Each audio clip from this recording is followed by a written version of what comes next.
आप सबको जय मसीह की। मेरे प्रियो, आज फिर मैं प्रभु यीशु मसीह के दया से आपके बीच में आया हूं और एक नए विषय पे बातचीत करने के लिए। तो आज का विषय है प्रार्थना के विषय में 4 मुख्य बातें जो आपको बताएगी कि कैसे है जो प्रार्थना करें। तो मेरे प्रियो, इस वीडियो को पूरा देखें, अंत तक देखें, ताकि आज का जो महत्वपूर्ण मैसेज है उसे आप सुन सके और अपनी प्रार्थना में शामिल कर सके। आपको पता चल सके कि जब हम प्रार्थना कर रहे हैं तो उसमें हमारे साथ परमेश्वर भी है। तो मेरे प्रियो, 4 मुख्य बातों को मैंने लिया है। नंबर 1 है प्रार्थना में बाइबल वचन के उपयोग करें कैसे। नंबर 2 है प्रार्थना में बाइबल के वचन को बोलने की आवश्यकता है, क्यों। नंबर 3 है प्रार्थना में बाइबल के वचन को उपयोग करने का तरीका सीखें। और नंबर 4 है प्रार्थना करते समय बाइबल के वचन को उपयोग करने से लाभ क्या है। तो मेरे प्रियो, आज मैं यही 4 बातों पे, आज चारों टॉपिक पे बातचीत करूंगा, जिससे हम आशा रखते हैं कि आप है जो प्रार्थना में जब शामिल करेंगे तो आप जरूर आशीषित और ब्लेसिंग को पाएंगे। तो नंबर 1 है प्रार्थना में बाइबल का उपयोग करना। कैसे बाइबल को उपयोग करें। तो हम अपनी प्रार्थना में प्रायः परमेश्वर की स्तुति करते हैं और उसे धन्यवाद देते हैं या फिर कुछ मांगते हैं। स्तुति, निवेदन या धन्यवाद जैसी प्रार्थना करने के संबंध में बाइबल के वचन स्वयं हमारी अगुवाई करता है। यद्यपि बाइबल के वचन को अपनी प्रार्थना में उपयोग करना बहुत सरल है, फिर भी हम सामान्य तौर पर अपनी प्रार्थना में बाइबल के वचन को अधिक उपयोग नहीं कर पाते। बाइबल के वचन से प्रार्थना करना हमारे लिए सरल होगा यदि हम यह जान ले कि बाइबल का उपयोग क्यों और कैसे करना है तथा इससे क्या लाभ होगा, और यह लेके इन्हीं बातों को जानने में हमारी सहायता करेगा। और दूसरा पॉइंट है मेरे प्रियो, प्रार्थना में बाइबल के वचन के बोलने की आवश्यकता है। क्यों आवश्यकता है। प्रार्थना करते समय प्रायः लोगों के पास वचन का आधार न होने की वजह से उनके मन भटकने लगते हैं।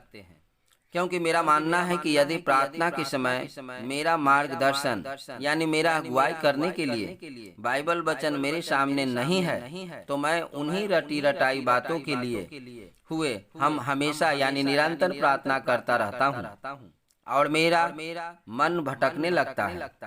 ऐसा केवल उनके साथ ही नहीं बल्कि हम सभी के साथ होता है, क्योंकि जब हमारी प्रार्थना वचन पर आधारित नहीं होती है तो हम अर्थहीन बातों को दोहराते हैं।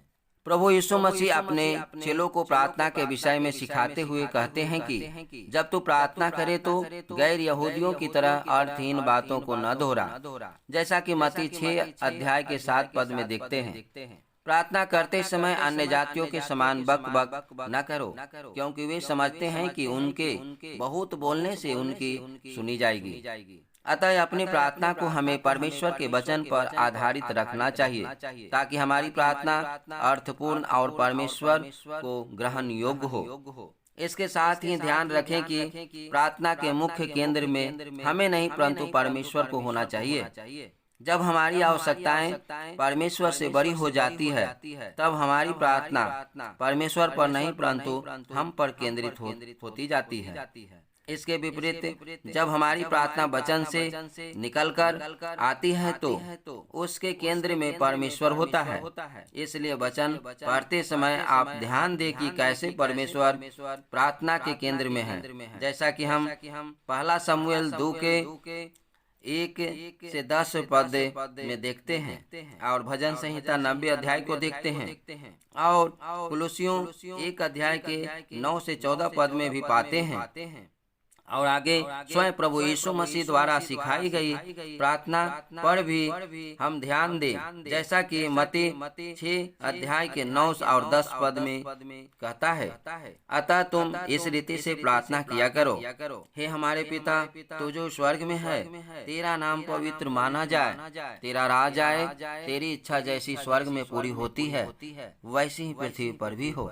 अतः परमेश्वर पिता को अपनी प्रार्थना के केंद्र में रखने के लिए बाइबल के वचन का उपयोग करें। तीसरा पॉइंट है मेरे दोस्तों, प्रार्थना में बाइबल के वचन को उपयोग करने का तरीका।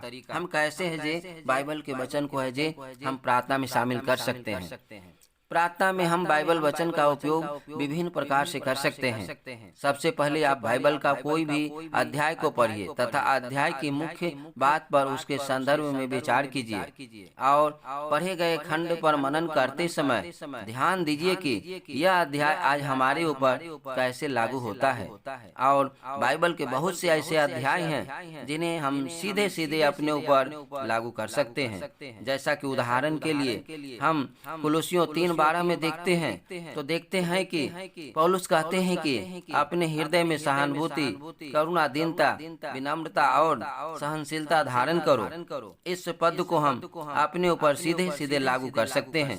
परंतु जब मत्ती 5:29 में यीशु मसीह कहते हैं कि यदि तेरी दाहिनी आंख है तो उसे पाप करवाए तो उसे निकाल कर दूर फेंक दे, तो हम इसको सीधे अपने ऊपर लागू नहीं कर सकते।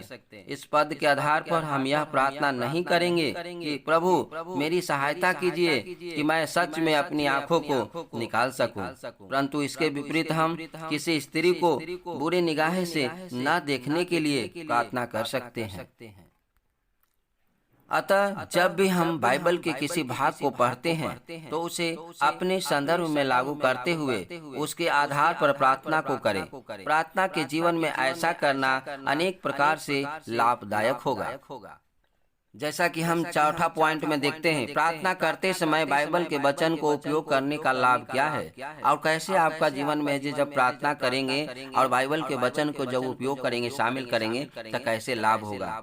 तो प्रार्थना में बाइबल के उपयोग करने का पहला लाभ यह होगा कि प्रार्थना के लिए हमारे पास एक उत्तम विषय वस्तु होगी। इसी के साथ ही हम प्रार्थना में व्यर्थ बातों को दोहराने से बचेंगे तथा वचन का नियमित उपयोग करने से हम परमेश्वर के वचन को अपने मन में बसने देंगे। इतना ही नहीं, ऐसा करने के द्वारा हम प्रभु के वचन के आधार पर उससे बात करने पाएंगे और जब हम वचन के आधार पर प्रार्थना करेंगे तब हम परमेश्वर की इच्छा अनुसार प्रार्थना को कर पाएंगे। इसके साथ ही यदि हमारी प्रार्थना परमेश्वर के वचन से ओतप्रोत होगी तो वह सांसारिक बातों से अधिक आत्मिक बातों पर केंद्रित होगी और ऐसा करने से हमारी प्रार्थना में आशा और निश्चयता पाई जाएगी। अंत में रोमियो 8:14 में परमेश्वर का वचन हमसे कहता है कि वे सब जो परमेश्वर की आत्मा द्वारा चलाए जाते हैं वे परमेश्वर के संतान हैं। और यदि हम संतान हैं तो हमें प्रार्थना के लिए निश्चय ही समय निकालना चाहिए ताकि हम परमेश्वर पिता से बात कर सके। और परमेश्वर से बात करने के लिए हमें उसकी वचन की आवश्यकता है।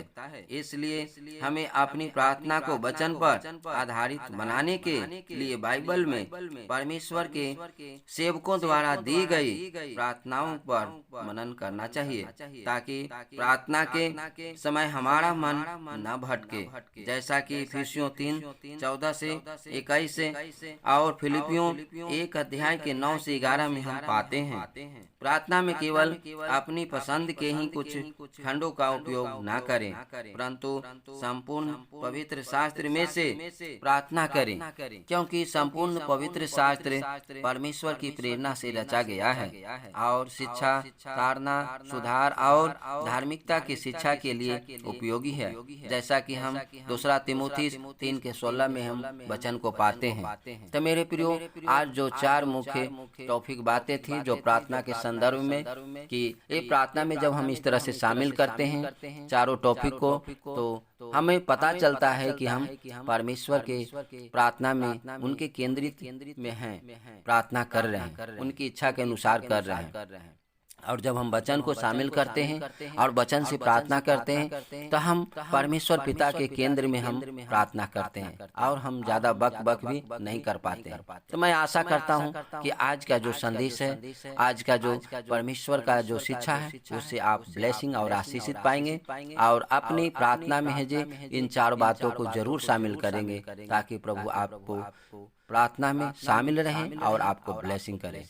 तब आपको अंत तक वीडियो देखने के लिए बहुत बहुत धन्यवाद। हम अगला वीडियो में मिलते हैं, तब तक आप अपना ख्याल रखें।